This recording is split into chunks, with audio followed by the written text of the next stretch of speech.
he is.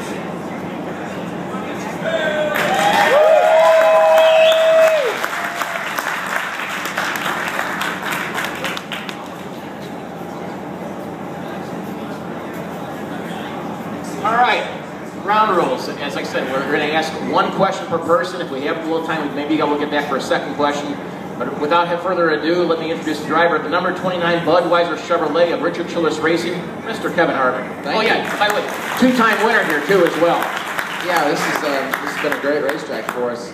You wouldn't know that by the way we qualified, but that's actually pretty normal for us here. So it's you know, the car's been running good in race trim, and looking forward to getting the race in today. So it should be an interesting start to the race to try to get track position and get up where we need to be. But good thing about this racetrack is it's widened out enough to where there's multiple grooves you can actually pass. So it's a fun place to race.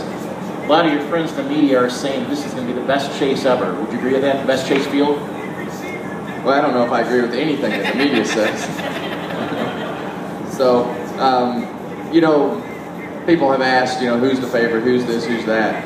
But, you know, I really think that any of the 12 teams are capable of putting together 10 weeks to win the championship. It's just a matter of who does and who doesn't. But, you know, it's definitely going to be exciting to see how it all shakes out. You never really know how a chase is going to go until you get into it. Last year, obviously, Tony won half the races, so you know, and Carl was the consistent guy that didn't win, and winning won. So I think you're going to need to win some races in the chase to be able to win the championship.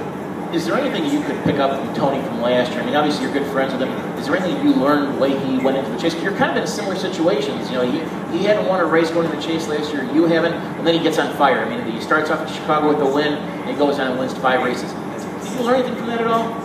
Bring faster cars, and your chances are a lot better. Yeah, you know, he obviously, you know, Tony's a great driver, but you know, the bottom line is, you know, if your cars aren't fast enough to do what you need to do, you know, you're not going to have a chance. So they obviously stepped it up when the chase started last year, and were able to, you know, have cars fast enough to be able to put that responsibility on Tony, and he took care of it from there.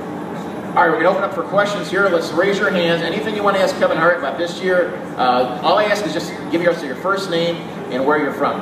Let's go out to the first question over here. Thanks, Steve. Steve from Chicago. Kevin, you've been very vocal all week about the rule confirmation with respect to the rear end setup. And if it's a third rail question, tell me, and I'll ask something else. But why so vocal about, you know, your feelings and how improper that was to change the rule? Yeah, that was a 30-second interview, so I haven't been vocal. That was to one person that just happened to be the guy in the USA Today. So they kept replaying it. Yeah, you know, it's one of those deals where the NASCAR people lead you to believe that a rule is going to be one way, so you spend. We probably went to 5 tests with 3 different teams, and that was just our organization. And then you have, you know, the 4 or 5 tests for all the other teams, and you look at, you know, you're looking at millions of dollars, and it's aggravating when they tell you that it's going to be one way and it winds up being another way. You prepare to make your cars race a certain way, and then bam, they change the rules. So, you know, if you're going to change the rule, we'd submitted the parts and pieces to do what everybody else was doing a week before, and we raced it in Atlanta, and you know, then they changed the rules back. So, you know, if you know that's coming down the line, just stop it before everybody's done spending money, you know what I mean? Who's got the next question? So I've been an owner, and I know how much it costs everybody. I was just the only one with enough guts to say it. Next question.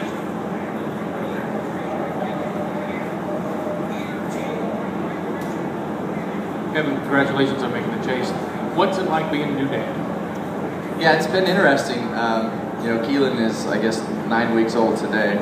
So he's been a lot of fun. Obviously, all you parents know it's the first month is very challenging, big change of pace. But we got through that. The second month was a lot better, and every day gets a little better as we're moving forward. So it's been been a great challenge, and Delaney and I have really enjoyed it. Getting any sleep? Sleep hasn't been that big a deal. That's been okay. Can my son come up and shake your hand? Sure. Jensen, get up there and shake his hand. All right, next question. Let's see some hands. Come on. Who's got a question? Right back in the back. Hi, this is Johnson. I just want to ask you, what's your favorite paint scheme you've driven? If you can remember them. Yeah, Budweiser's done a good job with all the paint schemes lately. Obviously, I think the car we ran here was probably my favorite one that we ran here last year, the red one, the can car. That's been my favorite one lately. But the military flat black scheme that we ran and one with in Charlotte last year was really cool. Next question. Right here in the front. Don't be afraid. Come on, let's get some more questions. Hi, who's your biggest rival on the track? My biggest rival?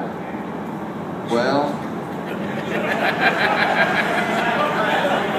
Is this a trick question coming from the lady in the M&M's hat? Am I missing something? I'd say you probably have the right attire on. Didn't answer that question. All right, next question. Come on. Back in the back over there. Tom from Reno. Out of the chase tracks, which one sort of for your team is probably the most effort-filled to get either prepared for or race on? Well, the one that takes the most time is Talladega. Those guys will be working on that car from the time we left Daytona. We tore it up at Daytona, so they, I'm sure, had to rebuild most all of that car, if not a new one. So the way that the super speedway stuff works is, right now we're preparing for Talladega, but as soon as Talladega is over, hopefully you have something to take and test over the winter, and you'll test in December and January to get ready for Daytona, and then you'll go back again in April before Talladega to prepare for Talladega, and then you'll go back before Talladega at the end of the year to the desert. So we do all of our testing in the desert. Each car will probably go the wind tunnel 2 or 3 times and into the desert, once before most every race. So it's, as much as those cars get tore up, they're 10 times the amount of work to build as a normal car. So it's pretty labor intensive. All right, we got time for 2 more questions. 2 more questions. Gentleman in the back over there. I'm Dave from Chicago. Dave from Chicago. Can I see a shotgun? What was it again? Can I see a shotgun? Can he see the shotgun? Shotgun.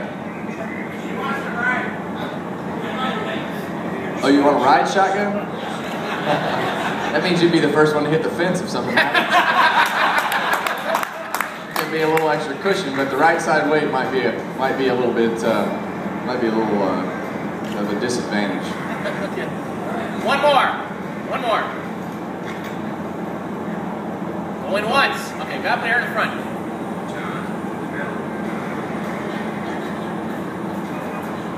We heard Nate from Chicago. We heard Jeff Burton this morning talking a little bit about the race and how it's going to unfold today, or at least from his perspective. How do you see the race unfolding today, and what kind of race is it going to be? I think you're going to see, multiple lines. I know our car works the best in the high lines. It's supposed to be a little bit warmer today than it has been, than it was on Friday. So I think you're going to see some cars that don't handle very well at the beginning of the race. You're going to see a lot of cars coming and going, just because there's so many opinions on whether you should take off well or you should have a good long run car. So the last few years, this race has come down to a fuel mileage run the last run. So I think there's a good possibility that it winds up being in that position again.